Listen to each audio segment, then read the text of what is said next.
You put on a shirt without thinking about it. It's just fabric. It's just habit. You don't consider it technology, and you definitely don't consider it a survival tool old enough to have outlasted entire other species of human. But for most of the time, anatomically modern humans have existed. This habit didn't exist at all. There was skin, there was weather, and there was nothing in between them. No layer to add when the wind picked up. No way to take the cold off and set it aside. So when did that change? And how would anyone even begin to find out when cloth and hide rot away long before archaeologists ever get there, leaving behind no scrap of fabric, no fragment of fur, nothing at all for a shovel to find? The answer came from an unlikely place: lice. In 2003, a team of geneticists, including Ralph Kittler, Manfred Kaiser, and Mark Stoneking, studied something almost nobody else wanted to look at closely. Human head lice and human body lice are nearly identical, but they live very differently. Head lice cling to hair. Body lice live in clothing, gripping fibres instead of strands of hair, only visiting skin to feed. That means body lice could not have existed before clothing did. There was simply nowhere for them to live. DNA mutates at a roughly steady, countable rate over generations, which means the amount of genetic difference between two related populations can work like a clock, ticking since the moment they split apart. By comparing the genetic differences between head lice and body lice, the team estimated how long ago the two had split into separate populations the moment one branch of lice found a brand new habitat made of woven fibre and animal hide instead of hair. Their answer: somewhere between roughly 80,000 and 170,000 years ago. Long before agriculture, long before settled villages, long before anyone wrote anything down. An insect most people try not to think about at all. Something you'd flick off your skin without a second glance, turned out to be carrying a kind of clock, counting down from the exact moment humans first started covering their bodies. That number lines up with something else. The deep past stretch of time when some humans were leaving the warmth of Africa and moving into Ice Age Europe and Asia, into winters that could kill an unprotected body in hours. Picture what that move actually meant. In equatorial Africa, your bare skin was rarely a liability. You could regulate heat by sweating, by seeking shade, by simply waiting out the hottest part of the day. Humans are, among mammals, unusually good at shedding heat through bare skin and sweat, which is part of what let your ancestors run down prey across open, blazing savanna in the first place. But push north, into open tundra and glacial winters, and that same finely tuned cooling system becomes a liability instead of an advantage. Skin built to lose heat efficiently is exactly the wrong kind of skin to have in a place trying to take that heat away from you permanently. Wind alone can pull the warmth out of a body faster than it can be replaced. You don't have a choice anymore. You need a second skin, one you can put on and take off, one that isn't your own. So you start with the obvious material, an animal's hide. Killing the animal was only step one. A fresh hide is heavy, stiff, slick with fat, and prone to rotting within days if you don't do something about it. Someone has to kneel over it for hours, scraping the underside again and again with a sharpened stone edge, working out the fat and flesh until what's left is thin enough to bend, light enough to wear, and won't attract every scavenger downwind by the second night. Archaeologist Ian Gilligan, who has spent years studying the prehistoric origins of clothing, points to exactly this category of stone tool, the scraper, as a kind of fingerprint. It shows up far more often at colder, higher latitude sites than it does near the equator.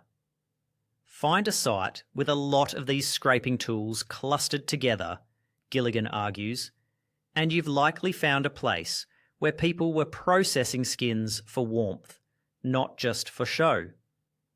That's simple clothing. A hide draped over the shoulders, wrapped around the torso, maybe tied with a strip of leather so the wind can't simply pull it away. It works well enough to survive a cold night, but it's not the same as what came next. Here's the part that should genuinely surprise you. At Denisova Cave in Siberia, archaeologists found something small enough to lose in a handful of dirt. A sliver of bone, carefully ground down and pierced with a tiny hole at one end. An eyed needle, dated to somewhere around 40 to 50,000 years old, one of the oldest ever found. A needle like that isn't for draping a hide over your shoulders. It's for piercing two pieces of material and pulling a thread, sinew, or fibre through, again and again, to fit a garment to an actual body. Sleeves, a hood, a seam that closes around an ankle instead of flapping open to the wind. Threading that needle took whatever the land offered. A strip of sinew pulled from along an animal's back. A length of plant fibre twisted and rolled between two palms until it held together like cord. None of it survives in the ground for archaeologists to find directly. The needle does because bone lasts. The thread it once carried is long gone, leaving only a small hole worked through Stone Age bone as the only proof it ever existed at all. Draped hide keeps you alive. Tailored, sewn clothing keeps you alive and lets you move, run, hunt, and carry a child on your back through a blizzard without losing a layer of warmth at every gap, every loose edge, every place the wind used to find its way in. And here's the twist, the part worth sitting with for a second. Homo sapiens were not the only humans living through those Ice Age winters. Neanderthals were already there, already adapted to cold climates in their own bodies, with stockier builds suited to retaining heat. But when Gilligan and others compared the tool evidence at Neanderthal sites against sites used by Homo sapiens in the same cold regions, the pattern wasn't equal. Neanderthal sites show plenty of scraping tools, evidence of simple draped hides. What they don't show, in anything like the same numbers, are needles, awls, and the other small tools associated with actual tailoring. It's not proof of a single cause. Extinction is rarely that simple, and Neanderthals disappeared for a tangle of reasons that researchers are still piecing together, including small population sizes and shifting climates that hit every human group living through that period. But Gilligan's argument is hard to shake once you've heard it. In an ice age, the difference between a hide thrown over your shoulders and a hide sewn snugly around your limbs is the difference between losing body heat constantly and barely losing it at all. A gap at the neck, a flap at the wrist, an opening at the ankle. Each one is a place where warmth quietly leaks out for every hour you're outside hunting, gathering, or simply existing in weather that wants to kill you. Over generations, in cold that never let up, an advantage that small can become the difference between a population that holds on, that keeps enough children alive through enough winters, and one that slowly, quietly doesn't. It's worth sitting with how unglamorous that advantage actually was. Nobody won an ice age with a weapon or a fire alone. part of it may have come down to something as small and as easy to overlook as whether your clothing had a hole at the wrist or a seam. A needle a few centimetres long may have helped decide which kind of human made it to today. You still put on clothes without thinking about it. That's the strange part. The single most successful piece of technology your species has ever built, the one that let you spread into nearly every climate on Earth, from deserts to the edges of the Arctic, has become so unremarkable that you forget it's there the second you've zipped it up. Nobody marvels at a jacket. Nobody calls a sweater a survival tool, even though, for most of human history, that's the only thing it ever was.